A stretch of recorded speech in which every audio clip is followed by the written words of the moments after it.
This news update is brought to you by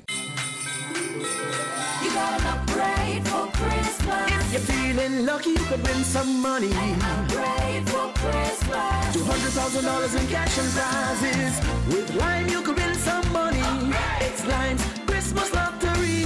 250 winners this Christmas, oh yeah. Sign up for upgrade to super fast broadband, Lime TV, e-billing, a data plan, top up $15. Purchase a handset or text 4263 to enter. Upgrade for Christmas. It's Tuesday, the 6th day of 2015, and this is the Barbados Today Morning News Update. I'm Emmanuel Joseph. Thanks for joining us. With the new school term opening today, the Barbados National Council of Parent-Teacher Associations is blasting the expected disruption of classes as the Barbados Union of Teachers calls out members for a general meeting this morning. President of the umbrella body for parent-teachers, Rhonda Blackman, is questioning whether the interest of students is being borne in mind. Blackman told Barbados Today she was critical of any action which would compromise the education of students, telling parents it was time to take a stand. We have to be cognizant as to who will suffer in the process. We have to look at the psychological impact it is going to have on these children. The beginning of the term, disruption. Can there really be normalcy in the school after that? Can there be a state of preparedness after that? Because when children go into an environment where there's hostility, quote unquote, there's no real stability at the beginning, you're going to expect that this will permeate throughout the term. Our hope is that this situation comes to a halt. However, President of the Barbados Union of Teachers, Pedro Shepherd, says this morning's meeting is not intended to disrupt the start of classes. The purpose of the meeting is to bring the public of Barbados up to date, to bring teachers up to date with the three matters. As I said before, we have had an update from the ministry last Friday, and this is the earliest opportunity that we could update our members on the update from the ministry on Friday. Meanwhile, the retrenched employees represented by the Barbados Workers' Union have opted to have their case heard before the Employment Rights Tribunal rather than demanding their severance or taking industrial action. Union General Secretary Tony Moore says the decision was arrived at during a meeting with the workers yesterday, which sought a mandate from them on the way forward.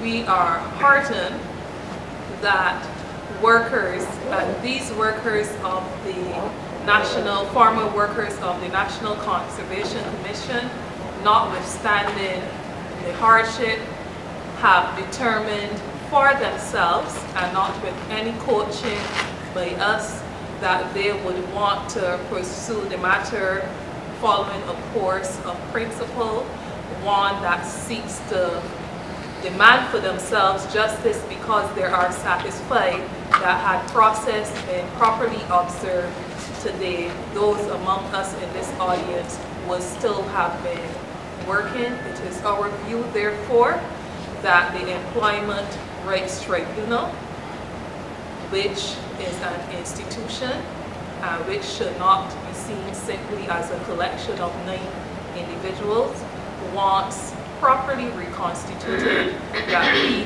the Barbados Workers Union, will be pursuing the matter via that means, unless some other reasonable alternative that gives to the workers the kind of justice that they are pursuing can be suggested to us. Up to this point in time, we have no other such option. In other news now, one of the 5 men who was the subject of a wanted notice by police over the weekend has turned himself in.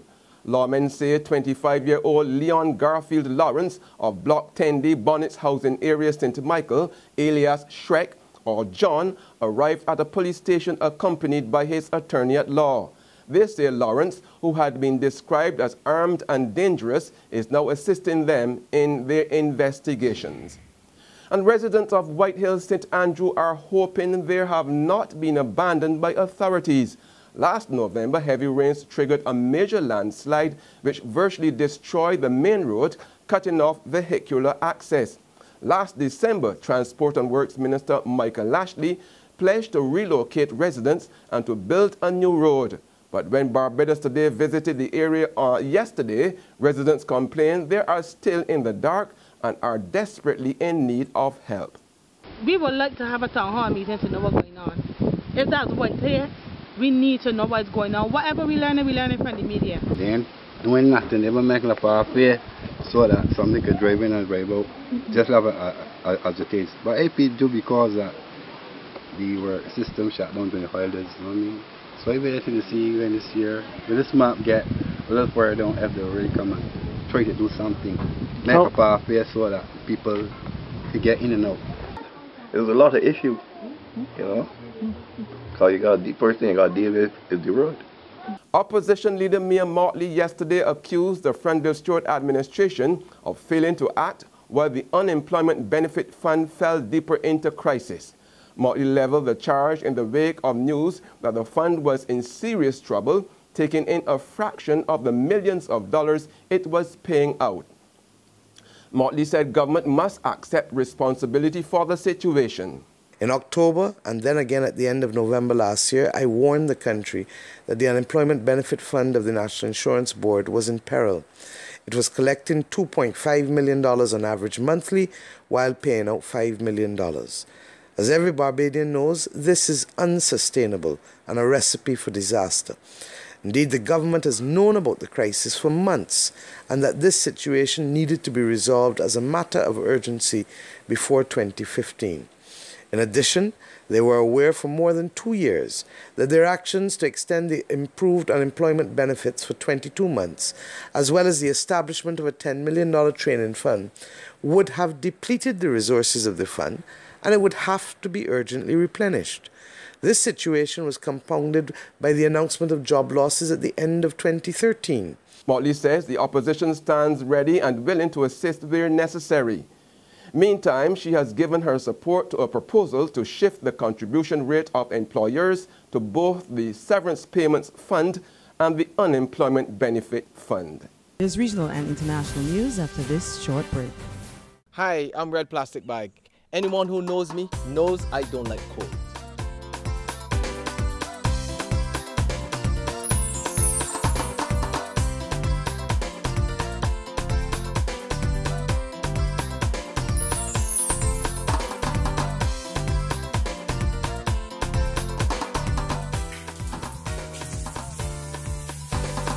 Sunshine reigns in my country. I love it.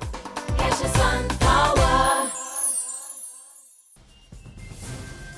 Welcome back with news from the region that with 11 murders just 5 days into the new year, Trinidad and Tobago is in a heightened state of alert.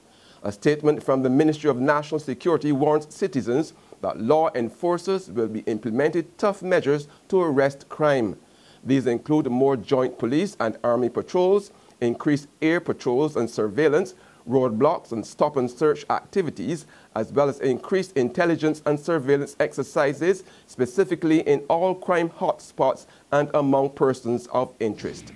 And finally, on the international scene, a member of the U.S. grand jury that declined to indict former Missouri police officer Darren Wilson, who fatally shot Michael Brown, has sued the prosecutor in the case.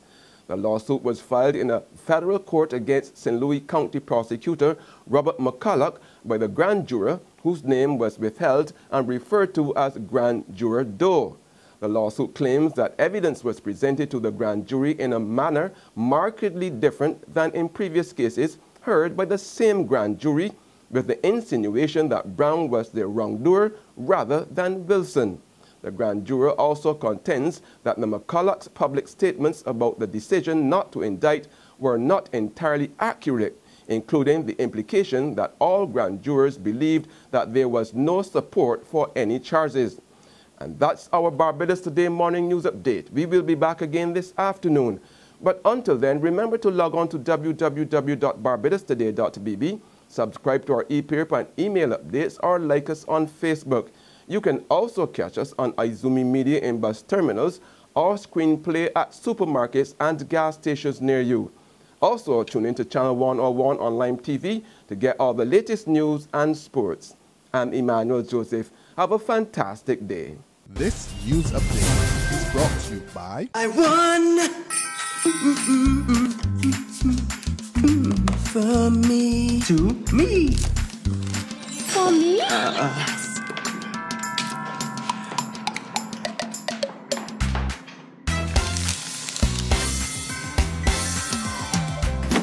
You don't need speakers, right? Upgrade to win every week with Lime. Sign up for Lime TV or broadband or purchase an iPhone 6 or Samsung Note 4. Upgrade Christmas with Lime.